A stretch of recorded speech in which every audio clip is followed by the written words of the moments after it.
Bro ನಿಮ್ ಪಕ್ಕದ ಮನೆ ಆಂಟಿನ ನೀವು ಸಿನಿಮಾ ಕರ್ಕೊಂಡು ಹೋಗಿದ್ದು ಅವ್ರ ಗಂಡನಿಗೆ ಗೊತ್ತಾಗಿ ನಿಮ್ ಮನೆ ಮುಂದೆ ಬಂದ್ಬಿಟ್ಟು ಎರ್ರ ಬೇರೆ ಗಲಾಟೆ ಮಾಡ್ತಿದ್ದಾನೆ. ಇವತ್ತು ಗಲಾಟೆ ಮಾಡ್ತಿರೋ ಅಂಕಲ್ ಅವ್ರು ಮಾತ್ರ ಅವ್ರ ಹೆಂಡತಿನ ಸಿನಿಮಾ ಕರ್ಕೊಂಡು ಹೋದ್ರೆ ಸರಿ, ಅದೇ ನಾವು ಕರ್ಕೊಂಡು ಹೋದ್ರೆ ತಪ್ಪು. ಜನನೇ ಹಿಂಗೆ ಬ್ರೋ, ಅವರು ಅದೇ ಕೆಲಸ ಮಾಡ್ತಾರೆ, ಅದೇ ಕೆಲಸ ನಾವು ಮಾಡೋದೇ ತಪ್ಪು ಅಂತಾರೆ. ಇಷ್ಟೇ ಪ್ರಪಂಚ. ಮಗ ನನ್ ಮೊಬೈಲ್ ಯಾರೋ ಕತ್ಕೊಂಡು ಹೋದ ಕಣೋ, ಬೇಗ ಅವ್ನು ಹಿಂದೆ ಹೋಗಿ ಹಿಡಿಯನ್ ಬಾರೋ. ಚಿನ್ನ ಲೈಫಲ್ಲಿ ಒಂದ್ ಮಾತಾಡ್ತೀನಿ ನೆನ್ಪಿಟ್ಕೋ, ಯಾವತ್ತು ಯಾವ್ದ್ರಿಂದ ನಾವು ಹೋಗ್ಬಾರ್ದು, ಪ್ರತಿಯೊಂದು ನಮ್ಮಿಂದ ಬರೋ ಮಾಡ್ಕೋಬೇಕು. ಹೇಳಕೋ ಬ್ರೋ, ಆ ಹುಡುಗಿನ ಅಷ್ಟೊಂದು ಲವ್ ಮಾಡ್ತಿದ್ರಿ, ಬರೀ ನೀವು ನ್ಯೂಡ್ ಫೋಟೋಸ್ ನಿಮ್ ಫ್ರೆಂಡ್ಸ್ ಹತ್ರ ಶೇರ್ ಮಾಡ್ತೀರಿ ಅನ್ನೋ ಒಂದೇ ಒಂದ್ ಕಾರಣಕ್ಕೆ ಬಿಟ್ಟೇ ಹೋದ್ಲಲ್ಲ ಬ್ರೋ. ಹುಡುಗಿರೇ ಎಷ್ಟು ಬ್ರೋ ಎಷ್ಟು ಮಾಡಿದ್ರು ಅಷ್ಟೇ, ಬಿಟ್ಟು ಹೋಗೋದಂತೂ ಪಕ್ಕ. ಸಿಂಗಲ್ ಬಾಯ್ಸ್ ಮಗ ಒಂದ್ ವಾರದಲ್ಲಿ ಕೊಡ್ತೀನಿ ಅಂತ 5 ಲಕ್ಷ ಇಸ್ಕೊಂಡು 1 ವರ್ಷ ಆದ್ರೂ ಆಟ ಆಡಿಸ್ತಿದ್ಯಲ್ಲೋ ಮಗ. ಪ್ಲೀಸ್ ಅಪ್ಪನ ಆಪರೇಷನ್ ಬೇಕು ಮಗ, ಆಪರೇಷನ್ ಮಾಡ್ಸಿಲ್ಲ ಅಂದ್ರೆ ಅವ್ರು ಬದುಕಲ್ಲ ಮಗ. ನೋಡಿದ್ರಲ್ಲ ಫ್ರೆಂಡ್, ಇಷ್ಟ ದುನಿಯಾ, ದುಡ್ಡೇ ಇಂಪಾರ್ಟೆಂಟ್, ಆ ಫ್ರೆಂಡ್ಶಿಪ್ ಇಲ್ಲ. ದುಡ್ಡಿದ್ರೆ ದುನಿಯಾ ಚಿನ್ನ.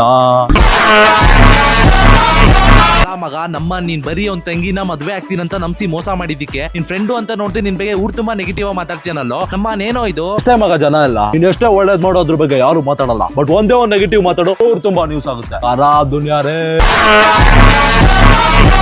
ಬ್ರೋ, ಮೊನ್ನೆ ನಿಮ್ ಅಕ್ಕನ ಮದ್ವೆಗೆ ಅಂತ ಇಟ್ಟಿದ್ದ ದುಡ್ಡನ್ನ ನಿನ್ ಕದ್ದು ರಮ್ಮಿ ಆಡಿ ಸೋತಿದ್ದಕ್ಕೆ ನಿಮ್ಮ ಅಪ್ಪ ನಿನ್ನ ಹೊಡೆದು ಮೋರಿ ಒಳಗೆ ಹಾಕಿದ್ರು. ನಿಮ್ಮ ಅಮ್ಮ ಕೂಡ ನನ್ ಮಗ ಅಂತ ನೋಡಕ್ ಬಂದಿರ್ಲಿಲ್ಲ. ಕಡೆಗೆ ನಾವು ಬಂದು ನಿನ್ಗೆ ಎಣ್ಣೆ ಹೊಡಿಸಿ ಸಮಾಧಾನ ಮಾಡಿದ್ದು. ಹಿಂಗಾದ್ರೆ ಹೆಂಗೆ ಬ್ರೋ ಈಗಿನ ಕಾಲದ ಅಪ್ಪ ಅಮ್ಮನ ಮೇಲೆ ಬೆಲೆ ಬರುತ್ತೆ? ಇದ್ರ ಅರ್ಥ ಇಷ್ಟೇ ಮಚ್ಚ, ಕಷ್ಟ ಅಂತ ಬಂದಾಗ ಮನೆಯವ್ರು ಬರಲ್ಲ, ಹೊರಗಿನವರೇ ಬರೋದು. Friendship is bigger then Titanic ship.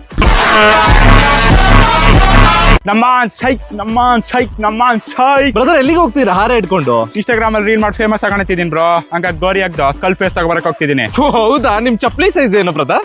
ಯಾಕೆ ಬ್ರೋ ಕೊಡಿಸ್ತೀರಾ? ಇಲ್ಲ ನಿಮ್ದ್ರಲ್ಲೇ ನಿಮ್ಗೆ ಹೊಡೆದು ಸರಿ ಆಗ್ಬೋದು ಅಂತ.